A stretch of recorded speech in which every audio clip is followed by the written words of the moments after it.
হাইলাকান্দি জেলায় বড়সড় সাফল্য পেল পুলিশ। অনলাইন প্রতারণা, সাইবার অপরাধ এবং অনলাইন হ্যাকিংয়ের সঙ্গে জড়িত একটি সংঘবদ্ধ চক্রের পর্দাফাশ করেছে হাইলাকান্দি পুলিশ। এই ঘটনায় 4 যুবককে গ্রেফতার করা হয়েছে। পুলিশের দাবি, ধৃতরা একটি চীনা হ্যাকার চক্রের সঙ্গে যোগাযোগ রেখে অনলাইন জুয়ারের অ্যাপ এবং সাইবার জালিয়াতির মাধ্যমে বিপুল অঙ্কের অর্থ উপার্জন করছিল।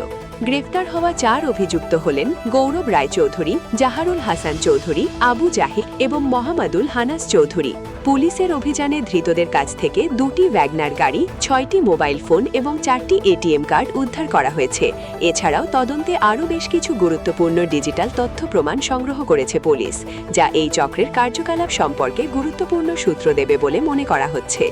ডিএসপি বিদ্যুৎ কুমার শইকিয়ার নেতৃত্বে পরিচালিত তদন্তে এই চক্রের হদিস মেলে। দীর্ঘদিন ধরে গোপন তথ্যের ভিত্তিতে নজরদারি চালিয়ে অবশেষে অভিযুক্তদের গ্রেফতার করতে সক্ষম হয় পুলিশ। শুক্রবার 4 অভিযুক্তকে হাইলাকান্দি আদালতে তোলা হয়। পুলিশ আদালতে জানিয়েছে, এই চক্রের সঙ্গে আরও অনেক ব্যক্তি জড়িত থাকার প্রাথমিক তথ্য মিলেছে। তাদের শনাক্ত করতে এবং গোটা নেটওয়ার্কের সন্ধান পেতে তদন্ত আরও জোরদার করা হয়েছে। পুলিশের মতে, এই চক্র আন্তর্জাতিক পর্যায়ের সাইবার অপরাধীদের সঙ্গে যোগাযোগ রেখে অনলাইন প্রতারণা চালাতো কিনা সেই বিষয়টিও খতিয়ে দেখা হচ্ছে। তদন্তের অগ্রগতির সঙ্গে সঙ্গে আরও গ্রেফতার হবার সম্ভাবনাও উড়িয়ে দেওয়া যাচ্ছে না। হাইলাকান্দি থেকে সৌরজিৎ ধরের প্রতিবেদন, ঈশান বাংলা নিউজ, শিলচর।